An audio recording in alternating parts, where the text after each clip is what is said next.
प्रश्नों का स्तर जो है ये आपको देखने को मिलेगा कि सहायक शिक्षक में थोड़ा-सा कम होता है, क्योंकि यहाँ पर भर्तियाँ भी ज़्यादा लेनी है, भर्तियाँ ज़्यादा लेनी है ना, सहायक शिक्षक में ज़्यादा भर्तियाँ होती हैं और शिक्षक स्तर में प्रश्नों का स्तर थोड़ा-सा अच्छा होता है। दूसरी चीज़, सहायक शिक्षक जो है ये प्राइमरी स्कूल के लिए है, वर्ग 3 के शिक्षक है, तो यहाँ पर प्रश्नों का स्तर सामान्य रखा जाता है। लेकिन जब हायर क्लासेस को पढ़ानी है आपको, तो वहाँ पर ऐसे शिक्षक की आवश्यकता होगी जिनके पास नॉलेज ज़्यादा हो, जिनके पास रीजनिंग एबिलिटी ज़्यादा हो। इसीलिए यहाँ पर प्रश्नों का स्तर थोड़ा-सा अच्छा रखा जाता है। ये आपको एक अंतर देखने को मिलेगा। दूसरा आपको देखने को मिलेगा थोड़ा-थोड़ा चेंज है सभी सिलेबस में, यानी सभी सब्जेक्ट में थोड़ा-थोड़ा चेंज आपको देखने को मिलेगा। जैसे हिंदी में यदि मैं बात करूँ तो हिंदी में सहायक शिक्षक में ये देखिए 9 अध्याय आपको देखने को मिलेंगे सहायक शिक्षक में, यहाँ तक। सहायक शिक्षक ये 9 अध्याय। इस 9 अध्याय में 3 अध्याय जो हैं ये आपको मिलेंगे पेडागोजी के। 3 अध्याय शुद्ध रूप से आपको पेडागोजी के मिलेंगे, जबकि शिक्षक में केवल 8वां अध्याय है, वहां पर लिख दिया गया है भाषाई कौशलों का अध्यापन, चारों प्रकार के जो कौशल होते हैं ये आपको पढ़ने हैं। तो कहने का मतलब ये है कि यहाँ पर आपको पेडागोजी की वैल्यू जो है ये कम दिखती है, लेकिन ऐसा नहीं है कि क्वेश्चन कम आते हैं।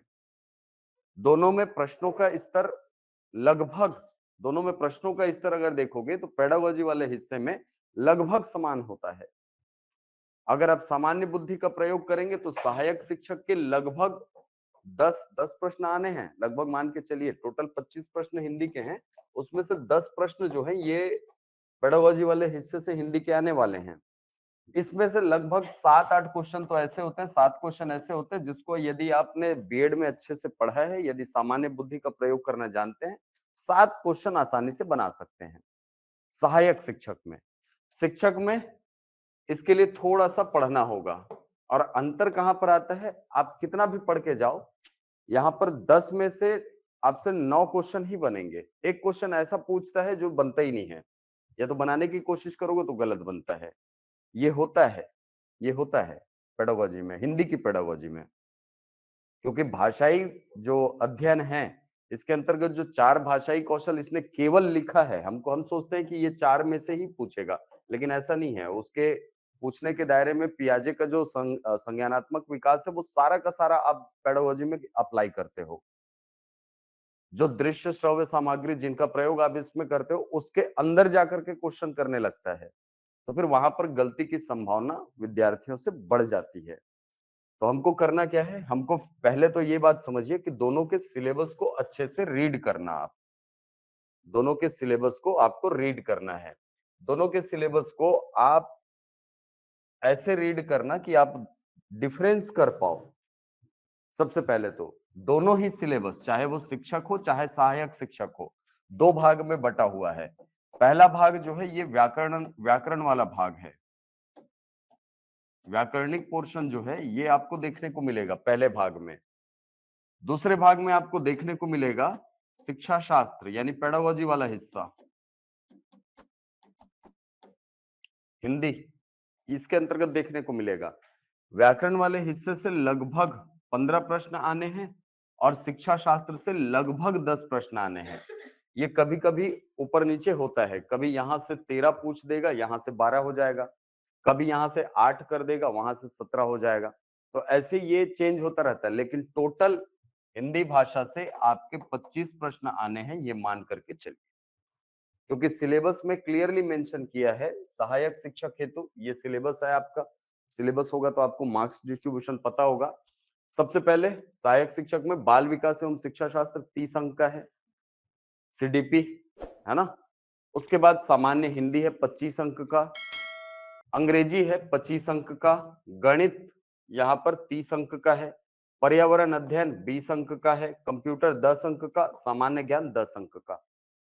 ये आपको मार्क्स डिस्ट्रीब्यूशन देखने को मिलता है सहायक शिक्षक के पद हेतु, यानी जो प्राइमरी शिक्षण में अध्यापन करने वाले अध्यापक की तैयारी कर रहे हैं, उनके लिए ये सिलेबस वहां पर डिफाइन किया गया है।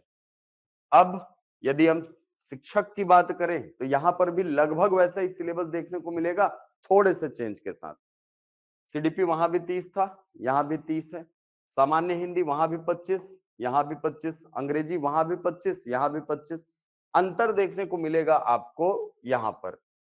वहां पर अकेले गणित का ही 30 अंक का सिलेबस था।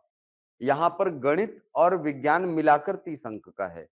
गणित और विज्ञान मिलाकर 30 अंक, लगभग 15-15 प्रश्न यहाँ से पूछे जाते हैं।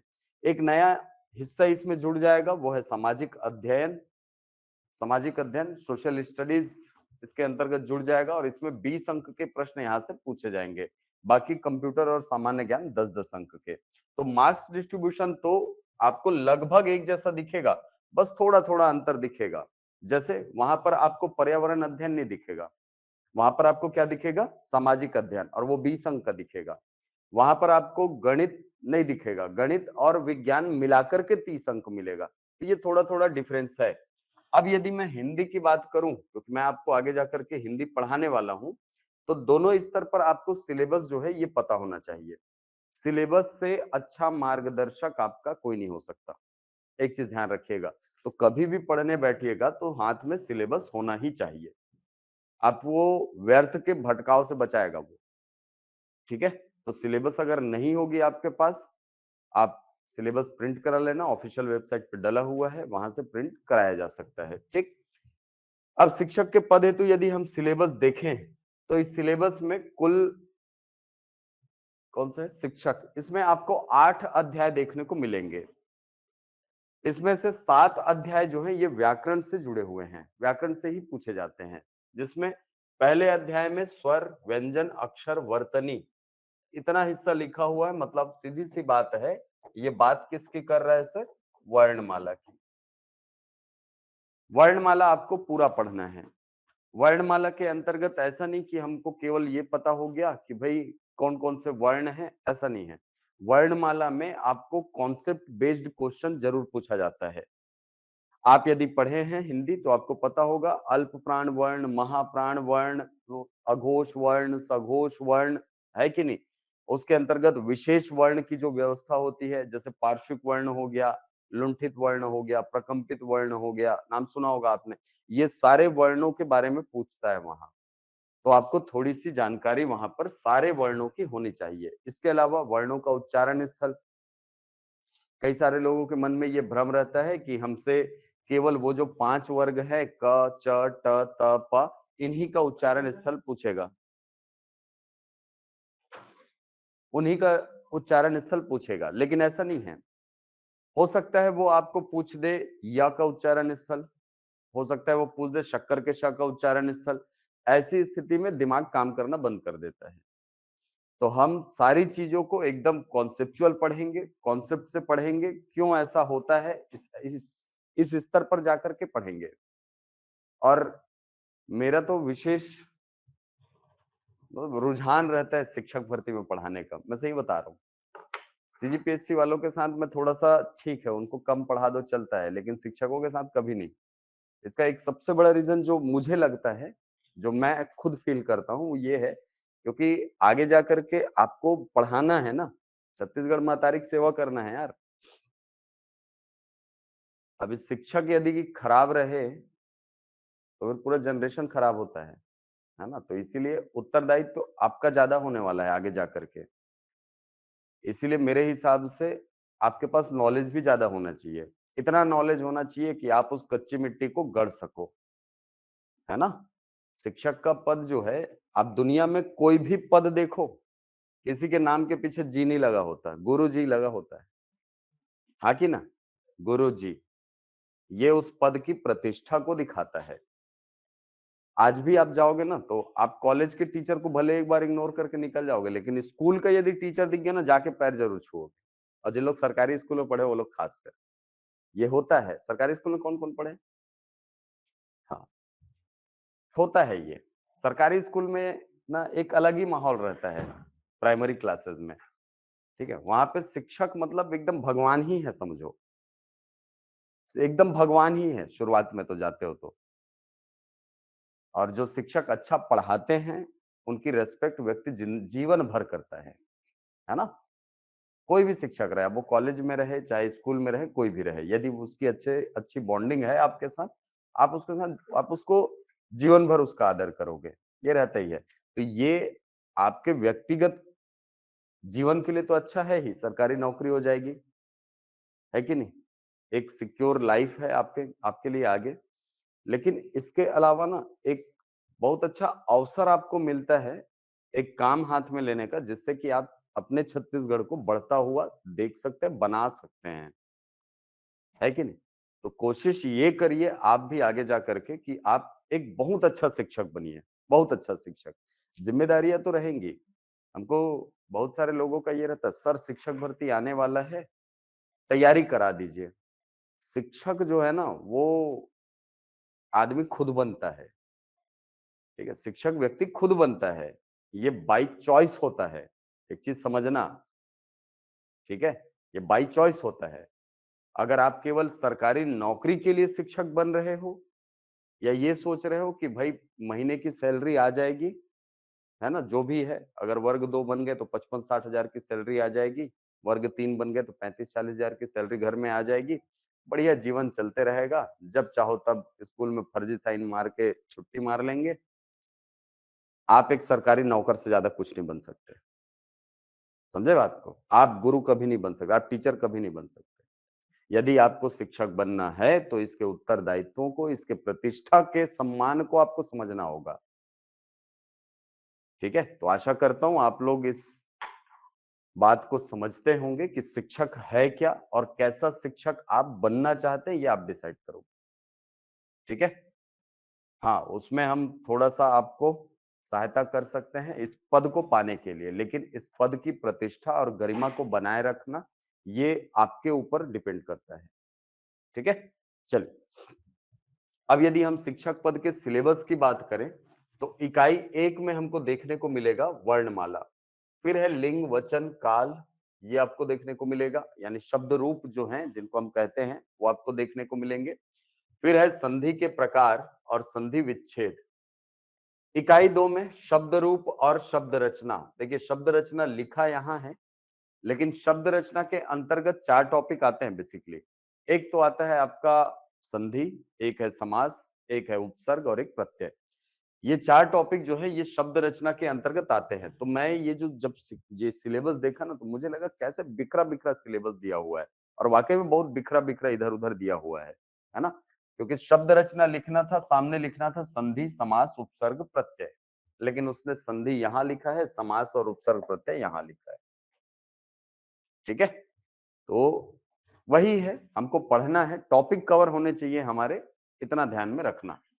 इसके बाद है स्रोत के आधार पर शब्द के वर्ग, तत्सम, तद्भव, देशज और विदेशज। फिर अर्थ के आधार पर शब्द भेद है, पर्यायवाची, विलोम, अनेकार्थी और शब्द युग्म। ये शब्द भेद आपको पढ़ने हैं, यानी शब्दों का जो प्रकार है उसके अंतर्गत आपको देखना है। तत्सम, तद्भव, देशज, विदेशज, ये मान के चलो कि यहां से कम 1 से 2 क्वेश्चन तो एकदम डन है, आता ही है। या तो तत्सम से तद्भव बनाने के लिए बोलेगा या तद्भव का तत्सम पूछेगा। पूछेगा इनमें से कौन सा शब्द देशज है या देशज नहीं है। आपने देखा होगा क्वेश्चन का पैटर्न। विदेशज शब्दों की स्थिति में आपको थोड़ा सा ऑब्जेक्टिफाई हो जाना पड़ता है। आपको डायरेक्ट पूछता है कि फलाना शब्द किस भाषा से हिंदी में आया हुआ है। तो वहां पर यदि आप रटने की कोशिश करोगे शब्दों को, तो फिर वहां पे गलतियों की संभावना भी ज्यादा होती है कि नहीं? अभी तक तो रट ही रहे थे, याद हुआ क्या? नए तरीके से इसको याद करने की कोशिश करेंगे। तो स्रोत के आधार पर ये जो 4 प्रकार के शब्द हैं, इसको अच्छे से तैयार करना है। फिर या शब्द अर्थ के आधार पर विभाजन है। शब्द रचना में उपसर्ग, प्रत्यय, समास और उसके भेद, यानी समास के भेद, ये सब पढ़ने हैं। अनेक शब्दों के लिए एक शब्द, शब्द शक्ति, ये आपको शिक्षक में दिखेगा, सहायक शिक्षक में ये नहीं। वैसे ही यहाँ पर जो काल लिखा हुआ है, ये आपको सहायक शिक्षक में नहीं मिलेगा। ये शिक्षक पद हेतु जो आवेदन करने वाले हैं, ये आपको अतिरिक्त रूप से पढ़ना होगा। एक काल हो गया, दूसरा शब्द शक्ति। अभी एक टॉपिक और आएगा आगे जाकर के, विराम चिन्ह। अगला है इकाई 3। इकाई 3 में पद एवं पद भेद है। इसके अंतर्गत संज्ञा, संज्ञा के भेद, सर्वनाम, विशेषण, क्रिया, ये शब्द के भेद हैं।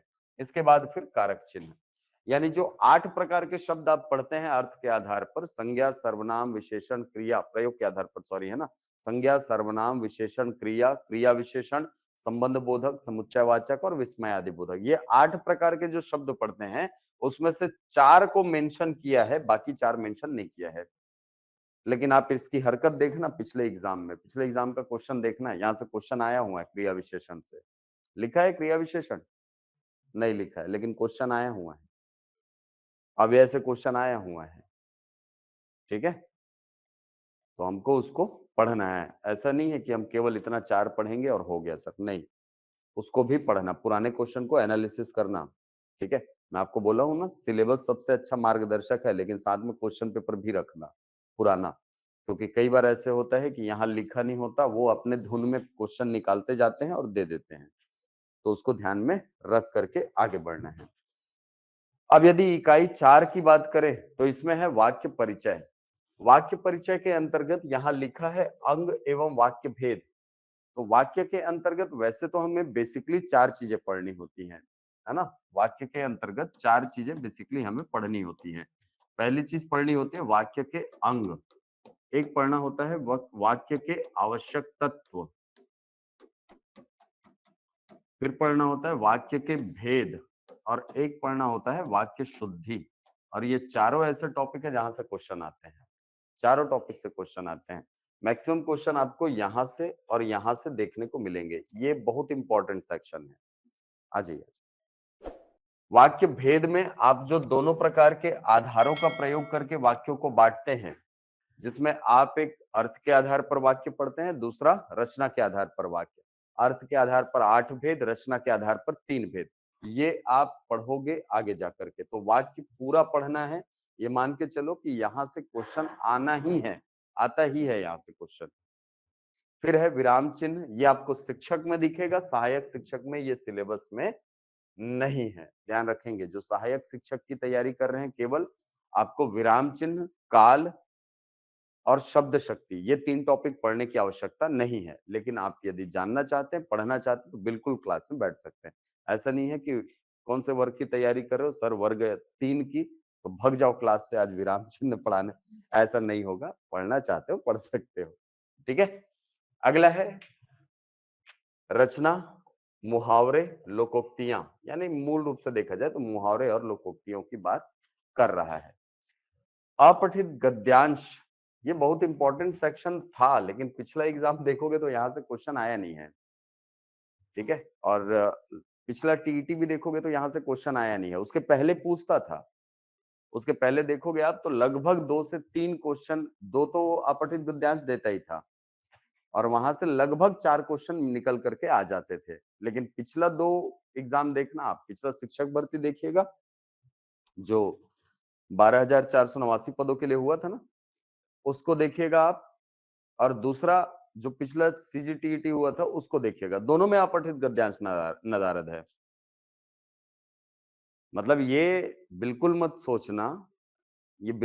सोचना कि यहाँ से क्वेश्चन नहीं आ सकता, आ सकता है, ठीक है? भले 2 बार नहीं पूछा, लेकिन यहाँ से क्वेश्चन की संभावना होती है, क्योंकि उसके पहले जितने एग्जाम हुए हैं, हर टीईटी में पूछा है। जो लोग पहले के टीईटी पास हो गए, आप लोग देखे होंगे क्वेश्चन इसके, है ना? आता है क्वेश्चन यहाँ से। इसके बाद इकाई 8 मैंने आपको बताया, ये पेडागोजी वाला भाग है। भाषाई कौशलों का अध्यापन, वही सुबोपली जो आप पढ़ते हो वही है, ठीक है? सुनना, बोलना, पढ़ना और लिखना, ये 4 जो कौशल होते हैं, भाषाई कौशल, ये आपको आगे जाकर के पढ़ना है। और ये जो 4 प्रकार के कौशल हैं, ये ऐसा नहीं है कि आपको एकदम सतही प्रश्न शिक्षक में पूछता है, नहीं। यहाँ पर आपको प्रश्न थोड़ी-सी गहराई में जाकर के पूछता है, थोड़ी-सी मेहनत यहाँ पर करनी होगी, ठीक है? आपको प्रैक्टिस शीट इसकी बाद में दूँगा जब इसको पढ़ाऊँगा तो, लेकिन उसके पहले आपको ये ध्यान में रखना है कि पहले व्याकरण वाले भाग को जितना पढ़ा रहा हूँ, जितना फोकस होकर के आप पढ़ोगे, उतना आप इसको समझने में सक्षम हो पाओगे, ठीक है? क्योंकि मैं पहला टॉपिक कभी भी व्याकरण व्याकरण के वर्णमाला से कभी चालू नहीं करता। मेरा जो पहला टॉपिक होता है वो हमेशा भाषा बोध होता है। यूट्यूब में वगैरह में देखे होंगे तो पता होगा आपको। पहला टॉपिक भाषा बोध। भाषा बोध इसलिए ज़रूरी है क्योंकि वो आपकी अंडरस्टैंडिंग बनाता है भाषा के प्रति, कि भाषा है क्या?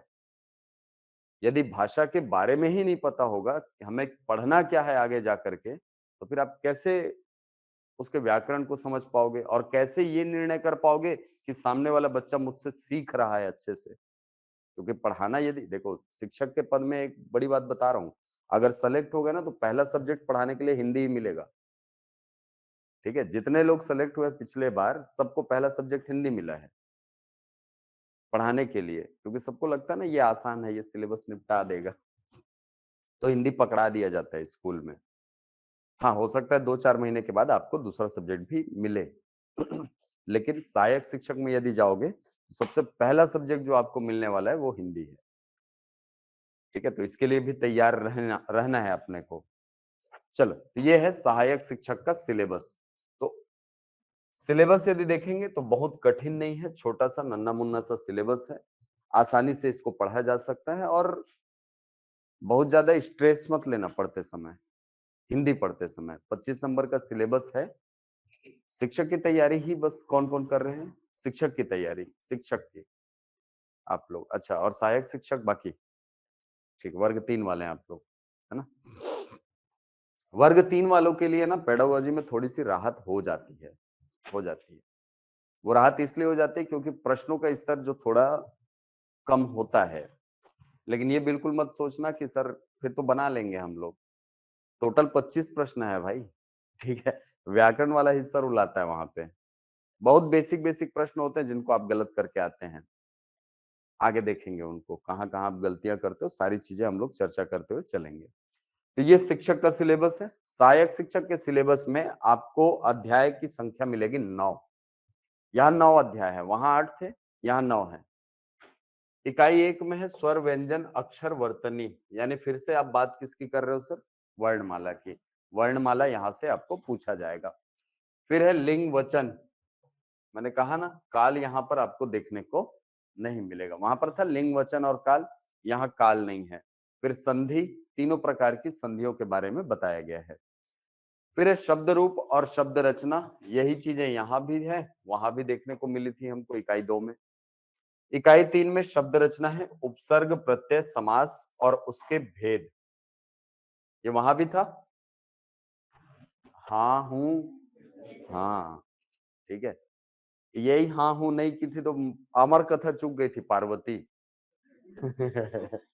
हाँ, ठीक है। अनेक शब्दों के लिए एक शब्द, यहां भी है, वहां भी था। फिर है पद एवं पद भेद, संज्ञा, संज्ञा के भेद, सर्वनाम, विशेषण, क्रिया और फिर कारक चिन्ह। यानी वहां पर जैसा था यहाँ भी वैसे लिखा है, लेकिन मान के चलो अव्यय में क्वेश्चन, अव्यय से क्वेश्चन यहाँ भी पूछे जाते हैं। तो अव्यय को ना तो वहां छोड़ना, ना यहाँ छोड़ना, पढ़ के जरूर जाना, ठीक। आगे बढ़ेंगे आप तो आपको आपको मिलेगा वाक्य, अंग एवं वाक्य भेद, पद क्रम। पद क्रम वैसे वाक्य भेद में जब वाक्य की शुद्धियां पढ़ते हो, वाक्य की अशुद्धियां पढ़ते हो, तो कुल 13 प्रकार की अशुद्धियां होती है, जिसमें से 9 प्रकार जो है वो आपको एग्जाम में पूछा जाता है। 9 प्रकार की अशुद्धियां जो है ये एग्जाम में आपसे पूछा जाता है। इसमें से एक प्रकार की अशुद्धि कहलाती है पदक्रम की अशुद्धि। तो ये पदक्रम क्या होता है वो उसी समय हम लोग समझते हुए आगे बढ़ेंगे। फिर है मुहावरे एवं लोकोक्तियां और अपठित गद्यांश। इकाई 7, इकाई 8 और इकाई 9 ये आपके सिलेबस में पेडागोजी का हिस्सा है। इकाई 7 में भाषा विकास के चरण, जो आप पियाजे का विकास पढ़ते हैं ना, पियाजे का भाषाई विकास पढ़ते हैं, उसके अंतर्गत जो 4 चरण होते हैं, याद है सबको? हाँ, वो चारों चरण आपको यहाँ पर भी अप्लाई करना है। उसके बाद बच्चे स्कूल आने से पहले क्या-क्या सीख कर आते हैं, एकदम पॉइंट टू पॉइंट पढ़ना है इसको। बच्चे भाषा कैसे सीखते हैं? अधिगम, अर्जन, है ना? वो पढ़ना है। स्कूल आने वाले बच्चों में भाषा सीखने की प्रक्रिया के गुण और बच्चों की भाषा सीखने की क्षमता, ये आपको पढ़ना है। फिर बच्चों में भाषाई क्षमता एवं उसका विकास। यहाँ पर देखो भाषाई क्षमता बोल रहा है, यानी भाषाई कौशल की ही बात हो रही है यहाँ पर। चारों प्रकार के जो भाषाई कौशल हैं, उनका विकास कैसे होता है बच्चों में? क्या केवल पढ़ना, सीख जाना ही भाषाई कौशल है? या केवल सुन लेना ही भाषाई कौशल है? नहीं ना। सुन करके अर्थ निकालने की क्षमता, पढ़कर उसका अर्थ ग्रहण करने की क्षमता, ये क्या कहलाती है? ये भाषाई कौशल है। केवल बोल पाना यही भाषाई कौशल है कि अच्छे तरीके से सही शब्दों का प्रयोग करते हुए प्रभावशाली भाषा का प्रयोग करना भाषाई कौशल है। प्रभावशाली भाषा का प्रयोग करना भाषाई कौशल है कि नहीं? लिखना वैसे ही, क्या केवल हस्ताक्षर कर लेना ही या अपना नाम लिख लेना ही लेखन कौशल है? नहीं, लेखन कौशल तो सर ऐसा कौशल है जिसमें लिखने की क्षमता विकसित होनी चाहिए। कोई भी टॉपिक दो उससे संबंधित लिख पाए बच्चा, ये लेखन कौशल है। तो चारों प्रकार के जो भाषाई कौशल होते हैं, उनके विकास के बारे में आपको आगे जाकर के पढ़ना है। भाषा, अर्थ ग्रहण, निर्माण, भाषा सुनना, बोलना, पढ़ना, लिखना एवं इसका अंतः संबंध, ये चारों ना अंतः संबंधित होते हैं, इंटर रिलेटिव होते हैं ये आपस में, इनका इंटर रिलेशन होता है आपस में। इसीलिए आप देखना जो सुनने वाले श्रवण बाधित बच्चे होते हैं, यानी ऐसे बच्चे जो सुनने में अक्षम हैं, जिनमें क्षमता नहीं है सुनने की, अधिकांशतः वो बच्चे गूंगे होते हैं। होते हैं ना? क्यों होते हैं सर? सुनना और बोलना ये दोनों अंतः संबंधित हैं, अंतः संबंधित है, इनका अंतः संबंध होता है। वैसे ही जिन बच्चों को पढ़ने में तकलीफ होती पढ़ने में तकलीफ होती है, उनको लिखने में भी तकलीफ होती है कि नहीं? कई सारे ऐसे शब्द हैं जिनको आप ही गलत पढ़े हो, इसीलिए लिखोगे भी गलत। जैसे लिख के दिखाओ, चलो लिखो।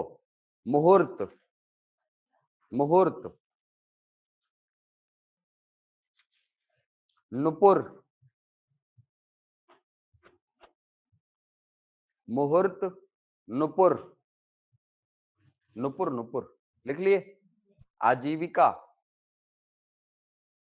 निरोग,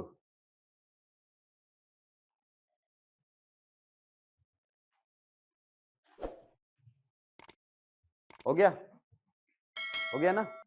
आध्यात्म, अध्यात्म, आध्यात्मिक, दोनों लिखो। आप जैसा सुने हैं वैसा लिखिए। आध्यात्मिक,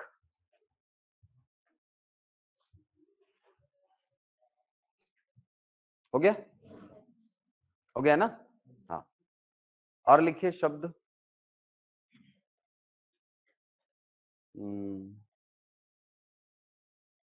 ऐरावत। हम्म,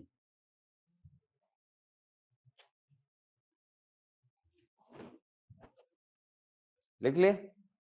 भगवान कृष्ण की नगरी का नाम क्या था? द्वारका। हाँ, लिखिए।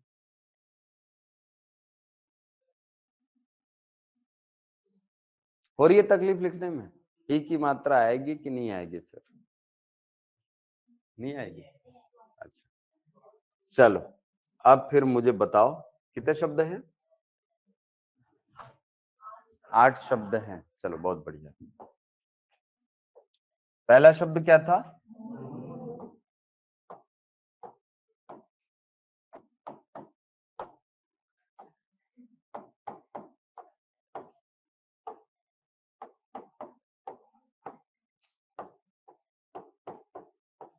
Option A, option B, option C, option D.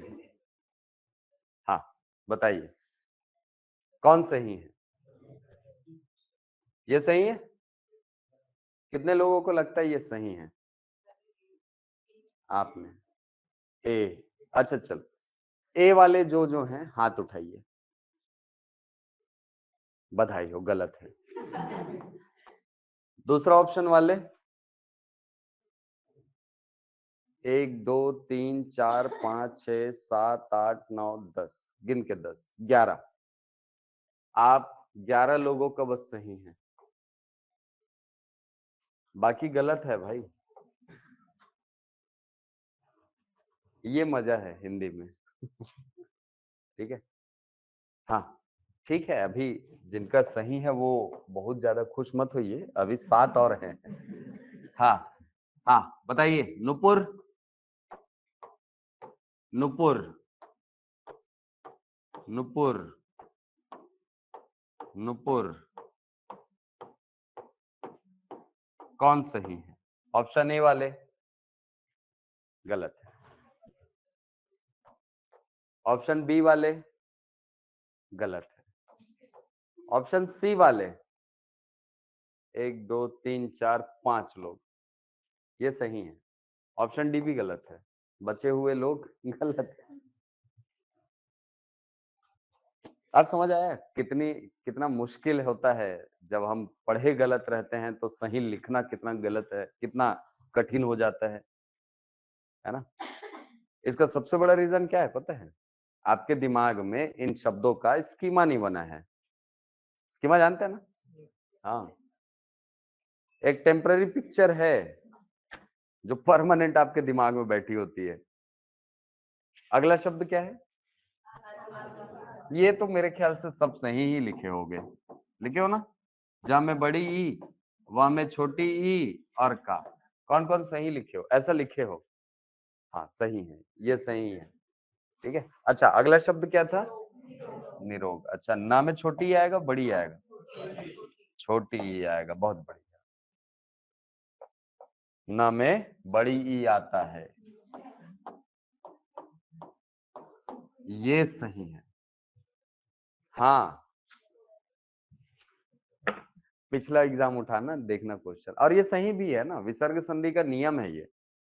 ठीक है, विसर्ग संधि में नियम होता है कि यदि विसर्ग के पहले, ऐसा है नियम, यदि विसर्ग के पहले अ के अतिरिक्त यदि कोई और लघु स्वर है, यानी ई या ऊ की बात हो रही है, और विसर्ग के बाद यदि र है, तो उस स्थिति में विसर्ग का लोप हो जाता है और लघु स्वर अपने दीर्घ रूप में परिणित हो जाता है। तो छोटी ई यदि है तो वो बदल जाएगा बड़ी ई में, ऊ बदल जाएगा दीर्घ ऊ में। क्लियर है? अब यदि मैं निरोग शब्द का संधि देखें तो ये निह धन रोग, ये कंडीशन है ना? तो न धन छोटी ई धन विसर्ग, यही कंडीशन है ना? धन र धन ओ धन ग, ये देखो सेम कंडीशन में आया कि नहीं आया ना? सेम कंडीशन में तो विसर्ग पहले तो हटेगा, ये देखो ना, विसर्ग के पहले क्या है? ई है, यहां भी ई है, विसर्ग के बाद र, विसर्ग के बाद ये र, तो सबसे पहला काम ये होगा कि विसर्ग हटेगा, और दूसरी चीज ये ई जो है ये किस रूप में आ जाएगी? दीर्घ रूप में आ जाएगी।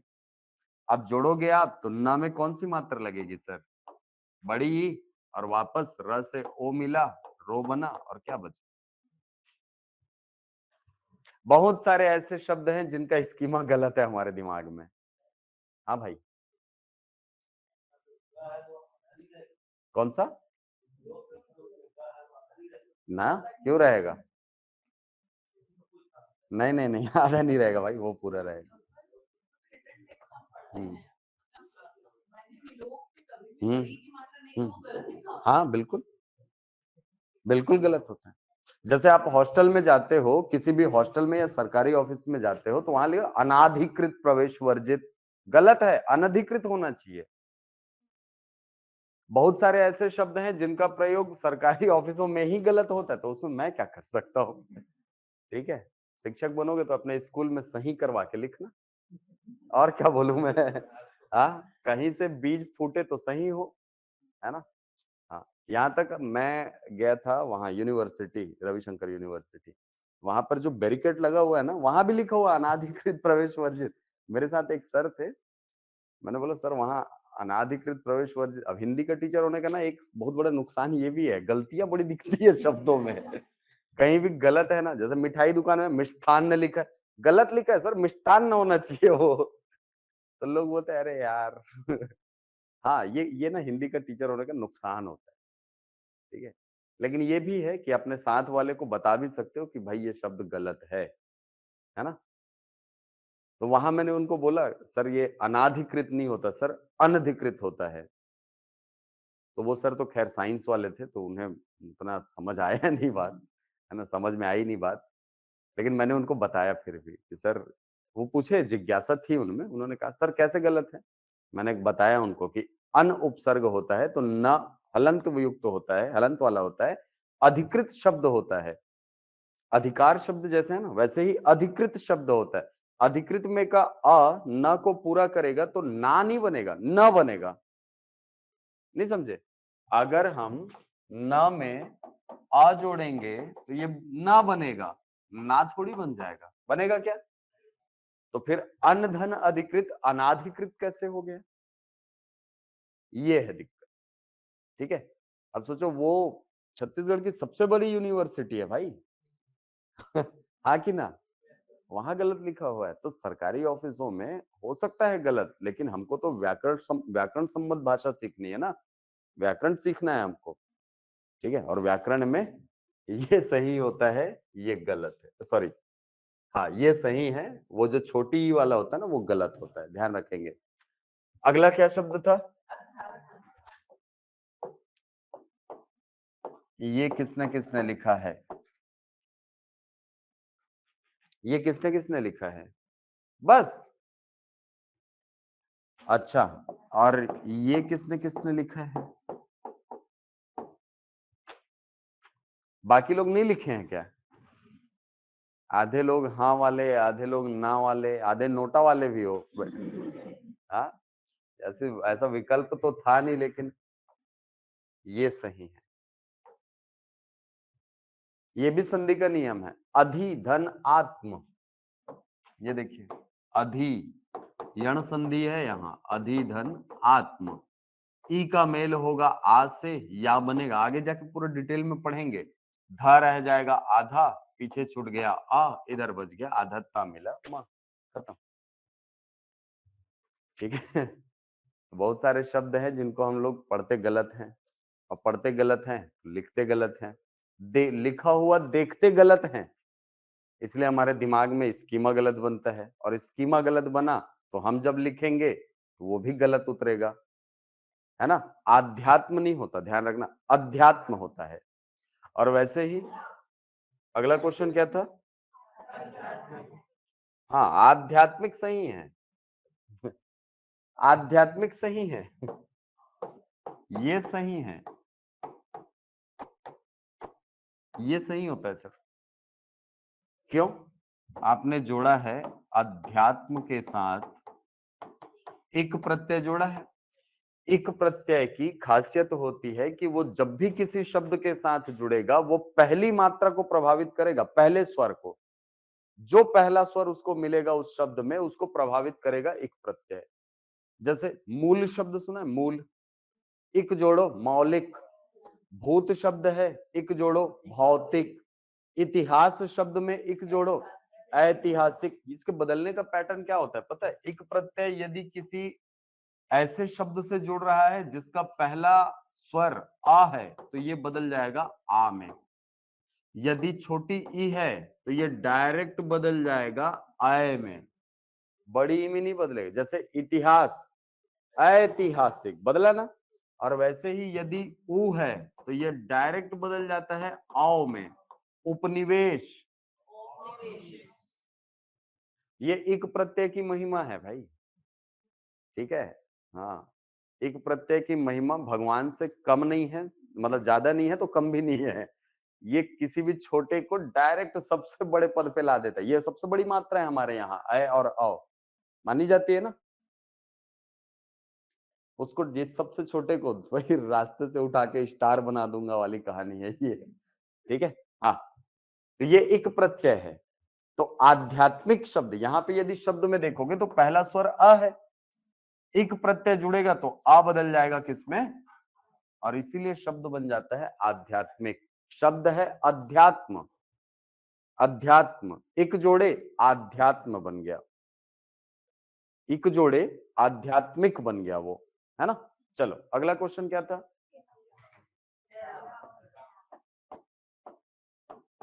ऐरावत, ऐसा सही है? ऐ सही है ना? कि ए आएगा? ए आएगा, ये सही है ना? हाँ ये सही है। अगला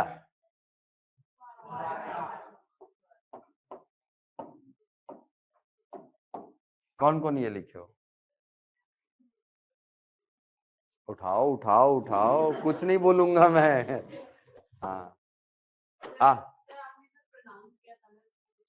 मैंने द्वारका ही कहा था, तो द्वारका ही सही है, ये गलत है। वो तो मैंने बोल के बताया तो सही है, वहां क्वेश्चन पेपर से आवाज नहीं आएगी मैडम। है ना, वहां पर तो आपको चूज करना रहेगा कि कौन सही है कौन गलत है। हाँ हाँ, मतलब अगर रिटर्न फॉर्म में पहले से क्वेश्चन पेपर में आता तो इसी को आंसर लगा दिए रहते।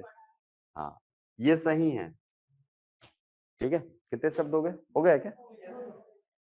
किसके किसे 5 सही थे? 5, 2, 3, बस 3 लोगों के, आप लोगों के हैं। हाँ ठीक, मतलब लगभग 10% लोग ही हैं जिनके 5 सही हैं, बाकी लोगों के ज्यादा, 4 सही है, 3 सही है, 2 सही है, ऐसे एक आध जन ऐसे भी हो गया, एक को तो सही नहीं है वाले। ये तो कम से कम सही होना था यार। कौन सा वाला? आजीविका लिखा था मैं, कहाँ गया? था ना, वो है छोटा सा, मैंने यहाँ लिखा था ना, तो मुझे याद। हाँ ठीक है, कहने का मतलब ये है कि भाषा को जितना आसान हम समझते हैं ना, क्वेश्चन पेपर में वो उतना ही कठिन बन के सामने दिखती है हमको। ठीक है, तो हमको ये बिल्कुल नहीं सोचना है कि 25 नंबर का है, 25 में 25 फोड़ देंगे बिना पढ़े, नहीं भी पढ़ेंगे तो चलेगा। हर दिन 1 घंटा लैंग्वेज को देना है, हर दिन 1 घंटा भाषा को, हिंदी को 1 घंटा, अंग्रेजी को 1 घंटा, है ना। गणित यदि है सिलेबस में तो गणित को तो ज्यादा समय देना, क्योंकि मेन समस्या ये होती है हमारे यहाँ छत्तीसगढ़ में स्टूडेंट्स की कि उनका गणित कमजोर होता है। ठीक है, बहुत सारे लोगों का, रवि सर पढ़ाएंगे आगे जा करके आपको गणित। और गणित जो है ना, ये प्योरली प्रैक्टिस की चीज है, और वो यदि आप परफेक्ट कर लिए तो मान के चलो फिर यहाँ पे आपके अच्छे रैंक में आने की संभावना ना बहुत अच्छी हो जाएगी, अच्छे रैंक में आने की। ठीक है, सिलेक्शन तो ये मान के चलो कि जो 15,000, 16,000, 17,000 में जाएगा उसको भी गिर हपट के वो पकड़ ही लेगा नौकरी, है कि नहीं? लगभग उतना जाएगा ही। लेकिन ये मान के चलिए कि अच्छे रैंक में जाकर के जब आप सिलेक्शन लेते हो ना, तो आपका कॉन्फिडेंस अलग स्तर का होता है। ठीक है, और मेरे हिसाब से तो यार शिक्षक भर्ती की एक साथ इतनी पोस्ट नहीं निकालनी चाहिए थी। क्वालिटी गिरती है इससे शिक्षा की, मानते हो आप इस चीज को? गिरती है इससे। ठीक है, बहुत सारे ऐसे लोग भी आ जाते हैं, सोचो ना, 2.5 लाख में आप एकदम से 20-25 हजार रैंक में आ रहे हो, 2.5 लाख में 20-25 हजार रैंक में आ रहे हो, उसके बावजूद आपको एक सरकारी नौकरी दे दी जा रही है, तो ये हाँ, हुआ था वो। ठीक है, हुआ था, बहुत सारे लोग ऐसे गए थे जो डिजर्व नहीं करते हैं, मानता हूँ इस चीज को मैं भी। ठीक है, तो एक साथ इतना पद मेरे हिसाब से नहीं निकालना चाहिए था, इसको 2 बार 3 बार में निकालना था। इससे हमारे छत्तीसगढ़ की ना शिक्षा व्यवस्था अच्छी होती है, और आप लोग में भी ना थोड़ा सा कंपटीशन की ना भावना आती है, और ये कंपटीशन की भावना जो होती है ना, यही आपको सीखना है और आगे जाकर के बच्चों को सिखाना है। ठीक है, कंपटीशन कहने का मतलब ये नहीं कि भाई तुम अंधाधुन इस पढ़ाई वाले फील्ड में बढ़े चले जाओ, पढ़ते जाओ पढ़ते जाओ पढ़ते, ये नहीं है। कंपटीशन हर चीज में हो सकता है, खेल में भी कंपटीशन हो सकता है, होता है, संगीत में भी कंपटीशन होता है हर चीज में। और जब तक ये कंपटीशन की सोच नहीं आएगी ना, तब तक हमारा राज्य आगे नहीं बढ़ेगा। और ये आप शुरू में ही क्या कर रहे हो, शिक्षकों को कंपटीशन से मुक्त कर दे रहे हो, एक तरीके से मुक्त ही करना हुआ। ठीक है, खैर अब वो उनका फिलॉसफी है, अब वो समझे इसको, हो सकता है कि शिक्षकों की बहुत कमी हो तो इसीलिए इमरजेंसी में भर्ती करनी पड़ रही हो सकता है ये। ठीक है, चलिए आगे देखते हैं। तो ये सिलेबस आपको देखने को मिलेगा इकाई 8 में। इकाई 9 में आपको मिलेगा मूल्यांकन। ठीक है, मूल्यांकन आपको पढ़ना है कि बच्चों में भाषाई विकास का मूल्यांकन कैसे किया जाए। किन किन मेथड का प्रयोग होता है, कौन कौन से तरीके इसमें प्रयोग में लाए जा सकते हैं, और वो सब पढ़ते हो ना जो मासिक टेस्ट होता है जिसमें, है ना, त्रैमासिक होता है, छमाही होता है, वार्षिक होता है। तो ये मान के चलो जो चीजें आपको प्रैक्टिकल होती हुई दिखती है ना, वही चीजें सत्य है इसमें।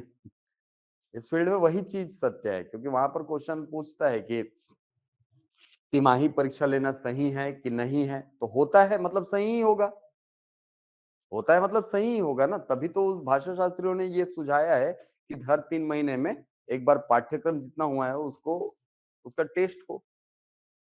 ठीक है, ये ऐसे क्वेश्चन यहाँ पे देखने को मिलते हैं। तो भाषा का मूल्यांकन क्यों, उसकी प्रकृति कैसी हो, बच्चों में भाषा क्षमता के आकलन के संभावित तरीके, भाषा सीखने, लिखने व पढ़ने की प्रक्रियाओं में गलतियों की भूमिका, ये सारे टॉपिक आपको मिलेंगे सहायक शिक्षक के अंतर्गत। तो आप यदि बारीकी से देखें तो लगभग पूरा सिलेबस समान है, बस आपको थोड़ा सा पेडागोजी वाला हिस्सा आपको यहाँ पर एक्स्ट्रा देखने को मिलेगा सहायक शिक्षक में, लेकिन प्रश्नों का स्तर यहाँ पर थोड़ा सा कम होता है, शिक्षक में प्रश्नों का स्तर थोड़ा सा बढ़िया होता है। वहां पर आपको कई बार एकदम फैक्ट ओरिएंटेड क्वेश्चन ही पूछ देता है, एकदम फैक्ट ओरिएंटेड।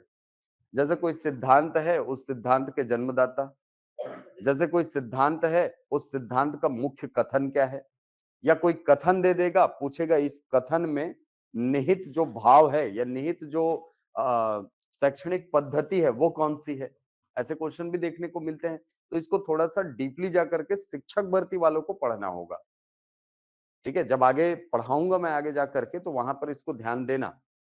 ठीक, चलो, तो ये 9 अध्याय आपको सहायक शिक्षक के सिलेबस में मिलेंगे। तो सिलेबस सबको क्लियर हो गया होगा, हो गया क्लियर। तो सहायक शिक्षक में कितने यूनिट सर? 9 यूनिट, और शिक्षक में 8 यूनिट। ठीक, मार्क्स डिस्ट्रीब्यूशन अच्छे से ध्यान रखना और इसके हिसाब से पढ़ाई करना। ठीक, कई लोगों की आदत होती है सामान्य ज्ञान पकड़े तो फिर पकड़ के 1 महीने तक परमानंद को प्राप्त हो जाते हैं। मत करना वैसा। 10 नंबर का सिलेबस है, अगर ज्यादा नंबर स्कोर करने को आप देखेंगे तो यहां से ज्यादा आप यहाँ स्कोर कर सकते हो, यहाँ स्कोर कर सकते हो आप, और ज्यादा। तो इन फील्ड में मेहनत करो ना। सीडीपी है आपका स्कोरिंग, थोड़ा सा, थोड़ा सा यदि आप पढ़ लोगे सीडीपी, तो बीएड में आप लोग पढ़े पढ़ाए हो पहले से। थोड़ी सी मेहनत यदि यहाँ पे कर लोगे तो वहां से 30 पूरा अंक ला सकते हो, जब तक व्यापम गलती ना करे, पूरा अंक ला सकते हो वहां से। ठीक है, चलो, तो आज हम लोग एक टॉपिक अपना शुरू कर लेते हैं। मैंने आपको बताया कि हमारा जो पहला टॉपिक शुरू होता है हमारी क्लास में वो होता है भाषा बोध से। भाषा बोध जो टॉपिक है, इसके अंतर्गत आप बेसिकली क्या क्या पढ़ते हैं? भाषा बोध के अंतर्गत आपको मैं पढ़ाता हूं भाषा क्या है,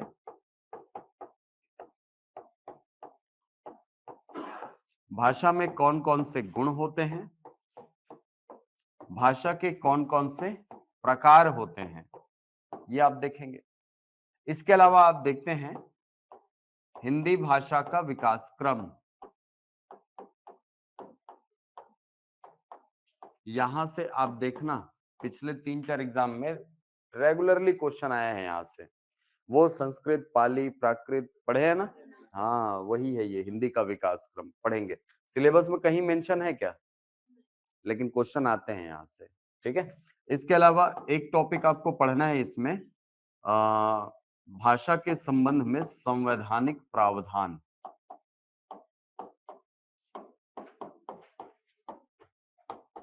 तो ये भाषा बोध वाले टॉपिक के अंतर्गत आपको पढ़ना है, ये 5 टॉपिक।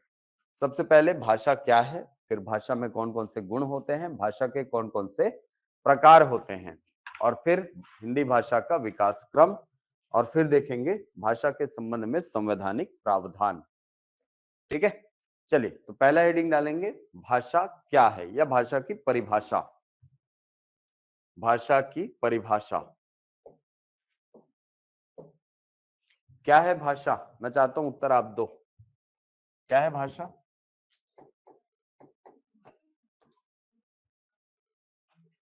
सर अपनी भावनाओं को शब्दों द्वारा प्रेषित करना। बहुत बढ़िया,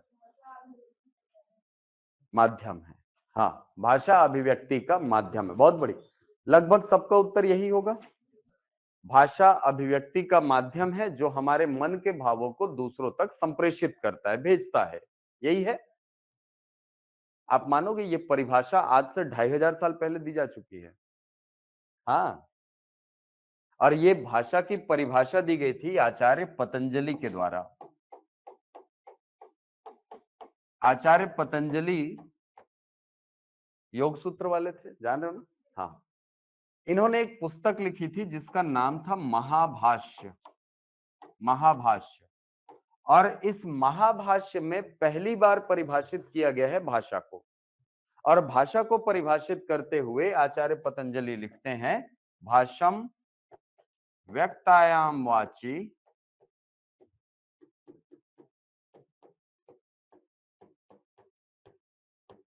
भावम मनेन उपजन्ते।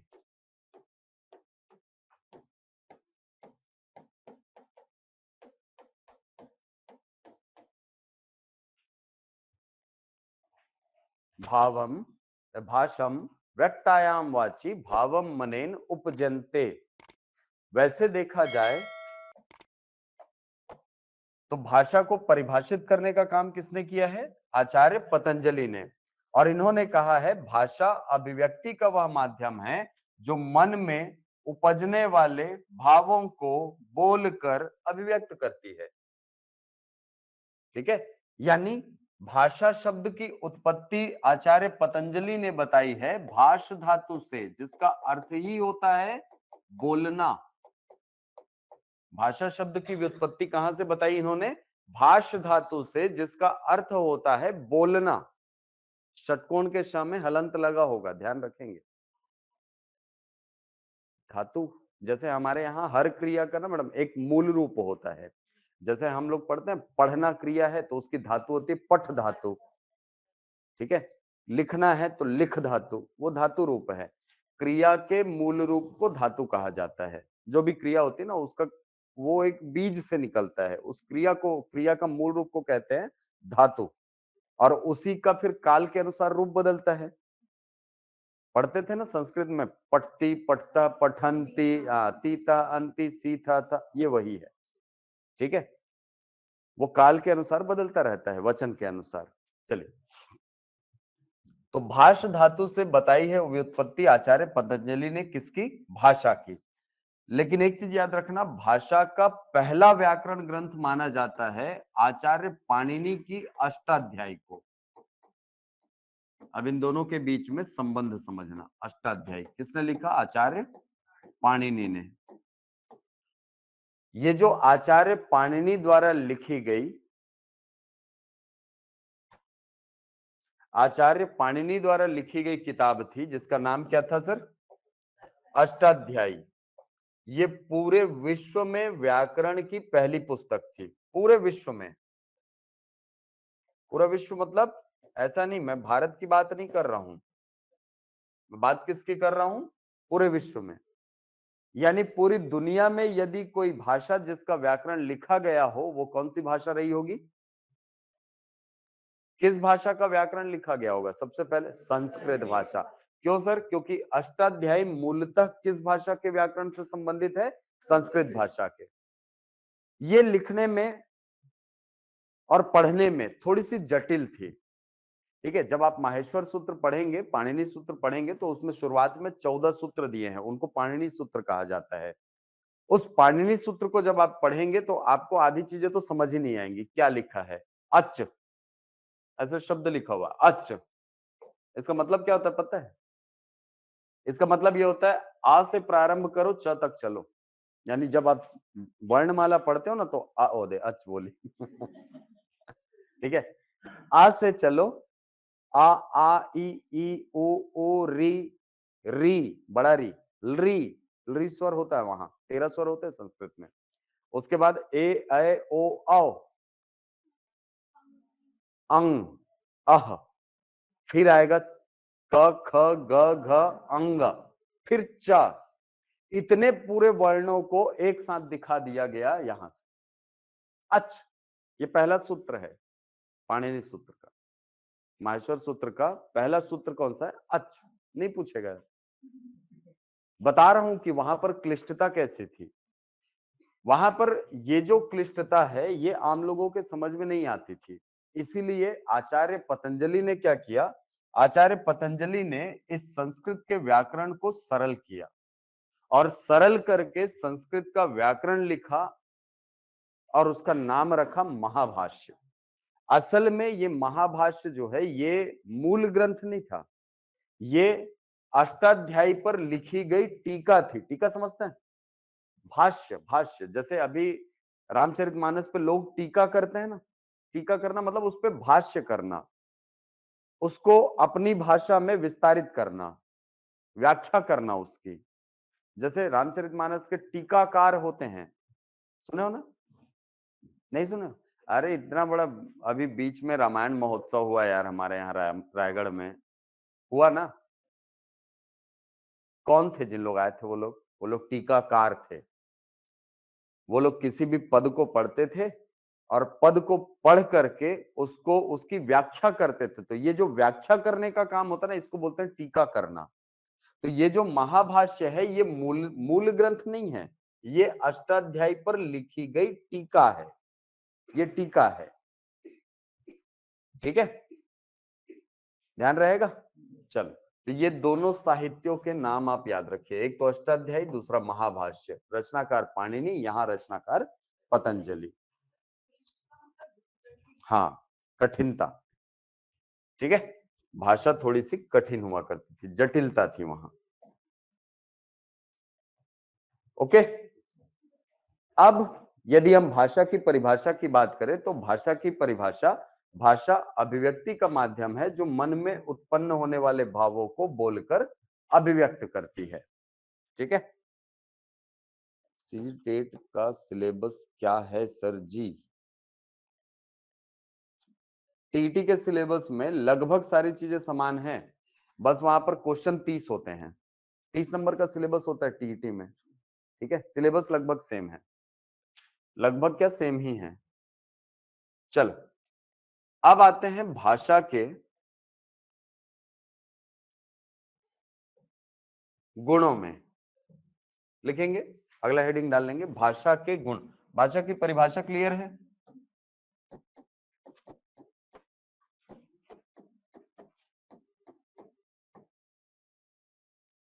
भाषा के गुण यानी भाषा में कौन कौन से गुण होते हैं, ठीक है? सबसे पहला गुण लिखेंगे, भाषा परिवर्तनशील होती है।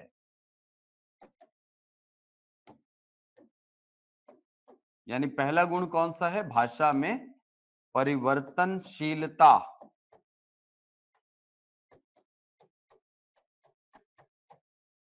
ये पहला गुण है।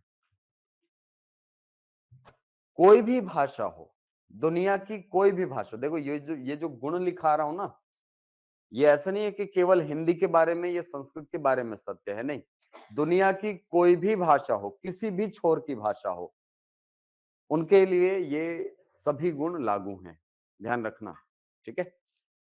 दुनिया की कोई भी भाषा ऐसी नहीं है जो हमेशा के लिए एक परमानेंट रूप में रहे, स्थायी रूप में रहे, कभी नहीं होता। दुनिया की हर भाषा बदलती रहती है, धीरे धीरे धीरे धीरे उसका स्वरूप जो होता है वो बदलता है, बदलता है ना? जैसे आप सोचिए, हिंदी 400 500 साल पहले भी थी, लेकिन क्या आज ठीक उसी रूप में बोली जाती है क्या? नहीं सर, इसका स्वरूप बदल गया है। भाषा में परिवर्तनशीलता होती ही है, भाषा बदलती ही रहती है।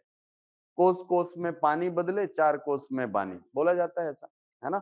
भाषा की परिवर्तनशीलता के पीछे तीन प्रमुख कारण माने जाते हैं, जो भाषा शास्त्रियों ने कहा है, तीन प्रमुख कारण होते हैं, जिसमें सबसे पहला जो कारण है वो भाषा पर क्षेत्रीयता का प्रभाव है।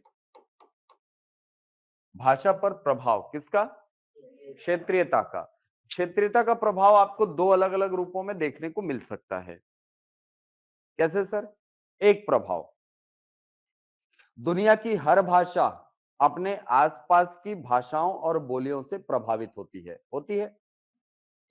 जैसे आप हमारे छत्तीसगढ़ में देख लो, हमारे छत्तीसगढ़ में छत्तीसगढ़ी, हमारे छत्तीसगढ़ में पूर्वी भाग में छत्तीसगढ़ी और उड़िया के मेल से लरिया भाषा बन गई ना? क्यों हुआ सर? क्योंकि छत्तीसगढ़ी ने प्रभावित किया उड़िया को और उड़िया ने प्रभावित किया छत्तीसगढ़ी को, मिश्रण हुआ, बन गई कौन सी भाषा? लरिया भाषा। वैसे ही छत्तीसगढ़ी और मराठी का मेल हुआ हमारे पश्चिम भाग में और वहां पर एक भाषा बनी जिसको बोलते हैं खलटाही। खलटाही भाषा बनी है। वो खलटाही भाषा असल में है छत्तीसगढ़ी, लेकिन उसमें मराठी के शब्द और मराठी के व्याकरण का कुछ भाग शामिल हो गया है मूल रूप से छत्तीसगढ़ी। वैसे ही लरिया भाषा है मूल रूप से छत्तीसगढ़ी, उसमें मिश्रण हो गया है किसका? उड़िया के शब्दों का।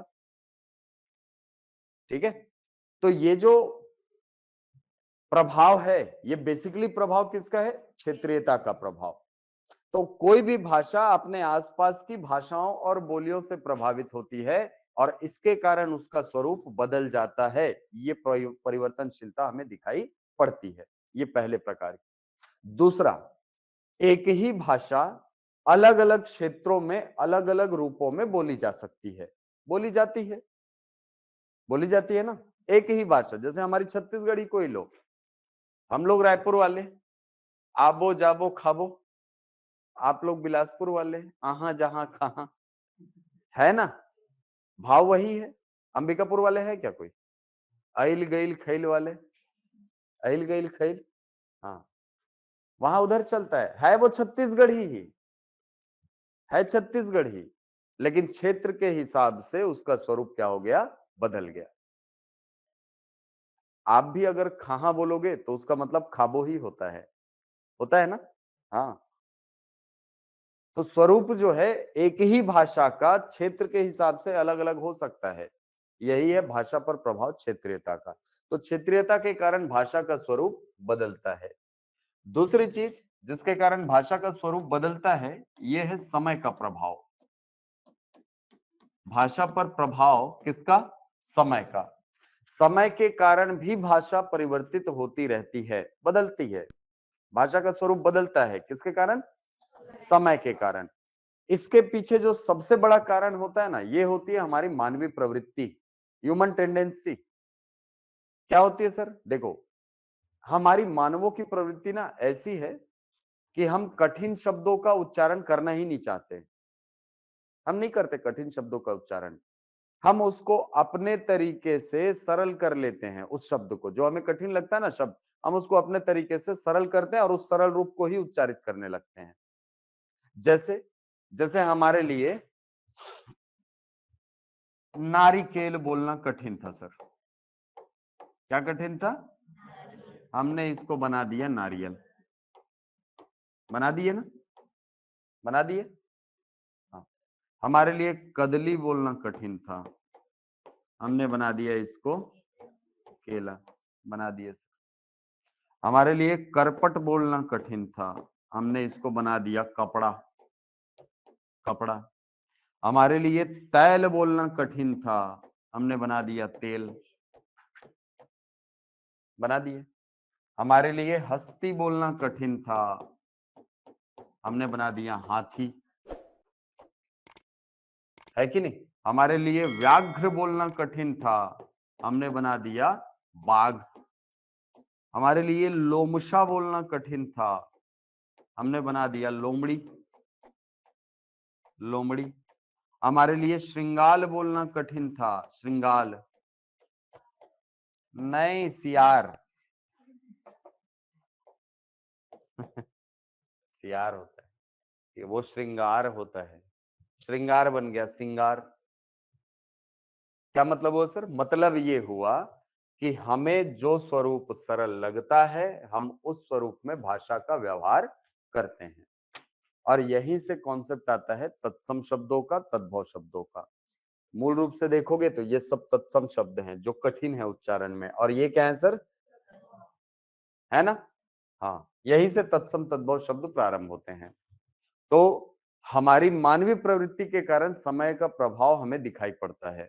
हम शब्दों को सरल रूप में उच्चारित करना चाहते हैं। क्षीर बन जाता है खीर, अखरोट बन जाता है अखरोट। बन जाता है ना? क्यों बना सर? क्योंकि हमारे लिए अखरोट बोलना ज्यादा आसान है, हमारे लिए खीर बोलना ज्यादा आसान है, हमारे लिए नारियल बोलना ज्यादा आसान है, केला बोलना ज्यादा आसान है, इसलिए हम इन शब्दों का प्रयोग करते हैं, इनका नहीं करते। ये समय का प्रभाव है, क्योंकि इस रूप में कभी ना कभी तो बोली जाती थी ना, तभी तो ये इस रूप में आए हैं, है ना? तो समय का प्रभाव जो है ये भाषा पर पड़ता है और इसके कारण भाषा अपना स्वरूप बदलती है। तीसरी चीज, भाषा की परिवर्तनशीलता का तीसरा कारण है सांस्कृतिक संक्रमण का प्रभाव।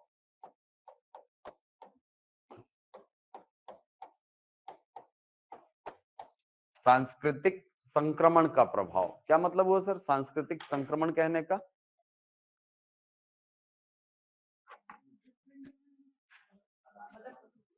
कल्चर हाँ, हाँ सर, कल्चरल इफेक्ट। तो हिंदी में लिखा है तो बुरा लग रहा है क्या, अंग्रेजी में बोल रहे हो आप? है क्या, ये पूछ रहा हूं मैं। अरे हाँ? मैं बोलूं आपको पानी क्या है सर, वाटर? ये क्या बात हुई? हाँ, हाँ, बहुत बढ़िया, ये बताओ ना। हाँ, ये बताओ ना भाई। हाँ, देखो, सांस्कृतिक संक्रमण का मतलब होता है दो संस्कृतियों का आपस में मेल होने की अवस्था, इसको बोलते हैं आप सांस्कृतिक संक्रमण। जब भी दो संस्कृतियां मिलती हैं, ये देखिए, जैसे मैं यहां पर लिखता हूं संस्कृति नंबर 1 और यहां लिखता हूं संस्कृति नंबर 2, लिखा हमने। जब भी दो संस्कृतियां आपस में मिलेंगी, इनके बीच में कुछ ना कुछ लेन देन जरूर होगा। कुछ चीजें यहां से निकलकर संस्कृति नंबर 2 में और कुछ चीजें यहां से निकलकर संस्कृति नंबर 1 में। ठीक, संस्कृति नंबर 1 से 2 में जाने वाली या 2 से 1 में आने वाली प्रमुख चीजों में तीन चीजों की प्रमुखता होती है, तीन प्रमुख चीजें होती है जिनका एक्सचेंज होता है। ये क्या क्या चीजें हैं सर, क्या क्या हो सकती हैं? पहला, रीति रिवाजों का लेन देन, होते हैं रीति रिवाजों का लेन देन, होता है ना? रीति रिवाजों का लेन देन होगा जब भी दो संस्कृतियां आपस में मिलेंगी, एक संस्कृति के सांस्कृतिक तत्व निकल करके दूसरी संस्कृति में चले जाते हैं रीति रिवाजों के रूप में। जैसे अंग्रेज हमारे यहाँ आए, अंग्रेज हमारे यहाँ आए, उसके पहले हमारे यहाँ नया वर्ष मनाया जाता था चैत्र प्रतिपदा को। अब कब मनाते हो सर? 1 जनवरी को मनाते हो ना? क्यों? सांस्कृतिक संक्रमण के कारण हुआ ये। बहुत सारी ऐसी तिथियां हैं जो कि हमारे भारतीय कैलेंडर में उल्लेखित नहीं होती, होती है क्या? नहीं होती, लेकिन उनको भी आप मनाते हो, है ना? क्यों मनाते हो सर? सांस्कृतिक संक्रमण के कारण। बहुत सारे ऐसे त्योहार हैं जो कि हमारे यहाँ मूल रूप से नहीं है, लेकिन इसको भी आज मनाया जाता है, भारत में धूमधाम से मनाते हैं। ये किसका प्रभाव है सर? ये सांस्कृतिक संक्रमण का प्रभाव है। कहने का मतलब ये है कि जब भी दो संस्कृतियां आपस में मिलेंगी, एक संस्कृति दूसरे के सांस्कृतिक पक्ष को बिल्कुल प्रभावित करेगी, इसमें कोई संदेह नहीं है। और रीति रिवाजों का लेन देन एक संस्कृति से दूसरी संस्कृति में जाता है। आज वो लोग भी तो अपना रहे हैं ना, योग को देखो ना, योग उन लोग अपना रहे हैं ना। ये क्यों हुआ सर? ये सांस्कृतिक संक्रमण का प्रभाव है। ऐसा नहीं है कि केवल हम ही लोग सब ले लिए अंग्रेज लोग से, नहीं, वो लोग भी ले रहे हैं। अब हम लोग लिए हैं वो चीज का क्वालिटी देख लो और वो ले रहे हैं उसकी क्वालिटी देख लो। ठीक है, हाँ। तो रीति रिवाजों का लेन देन होता है। दूसरी चीज जिसका लेन देन होता है यहां से यहां, ये होते हैं साहित्य। दूसरी चीज जिसका लेन देन होगा वो क्या होगा? साहित्य। साहित्यों का लेन देन होता है। साहित्यों का लेन देन कैसे होता है सर? अनुवाद के माध्यम से। जैसे अंग्रेज हमारे यहाँ आए, अंग्रेजों ने हमारे बहुत सारे संस्कृत के साहित्यों को अनुवाद किया अपनी भाषा में, अंग्रेजी में। जिसके अंतर्गत अभिज्ञान शाकुंतलम पुस्तक नाम आपने सुना होगा। वो पहली किताब थी जिसको ट्रांसलेट किया गया था, अभिज्ञान शाकुंतलम को। हाँ, कालिदास की रचना थी ना अभिज्ञान शाकुंतलम। शकुंतला और राजा दुष्यंत की कहानी है उसमें। अरे उन्हीं का बेटा था भरत, जिनके नाम पे भारत बना है, ये नाम पड़ा है भारत। शकुंतला और दुष्यंत की रचना, वो पुत्र थे वो। ठीक है, अभिज्ञान शाकुंतलम सुने हो कि नहीं कहानी? हाँ, नहीं सुने हो, बाद में सुनना कभी, एग्जाम होने दो फिर। ठीक है, हाँ, अभिज्ञान शाकुंतलम उनकी रचना है। ये पहली रचना थी जिसको ट्रांसलेट किया था अंग्रेजों ने।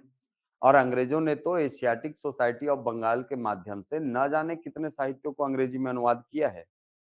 तो हुआ क्या सर, एक ऐसा व्यक्ति जिसको संस्कृत के स्वरों के बारे में नहीं पता, वो आदमी भी आज जानता है ऋग्वेद में क्या लिखा हुआ है, वो जानता है गीता में क्या लिखा हुआ है कि नहीं? क्यों? क्योंकि उसका ट्रांसलेटेड फॉर्म उसके पास उपलब्ध है कि नहीं?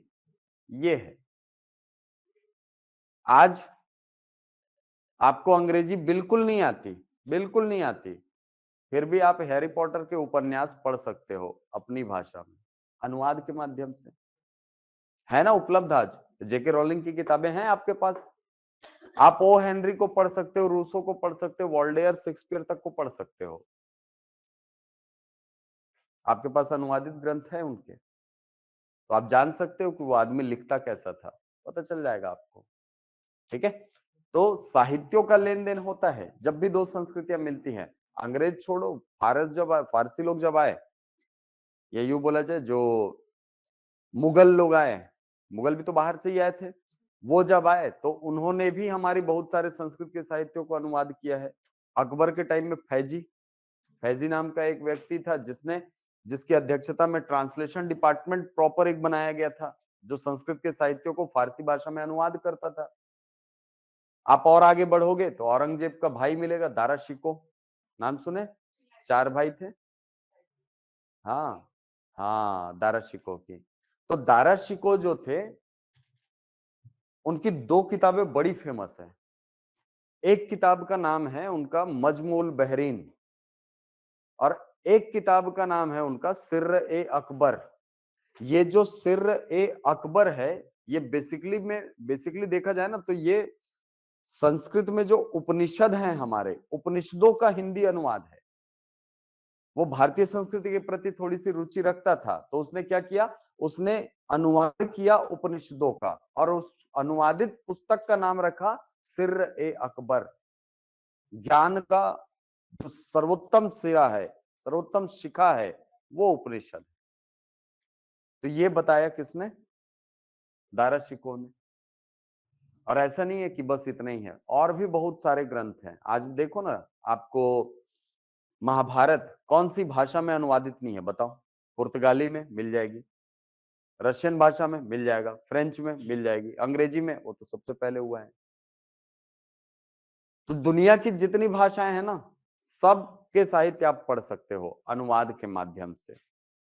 ठीक है, जब से ग्लोबलाइजेशन बढ़ा है ना, तब से आप साहित्यों के प्रति, मतलब आपके लिए सुलभ हो गए हैं साहित्य, बहुत आसानी से आपको मिल जाते हैं। इसीलिए हमने कहा कि संस्कृतियों का जब भी मेल होगा, साहित्यों का लेन देन होता है।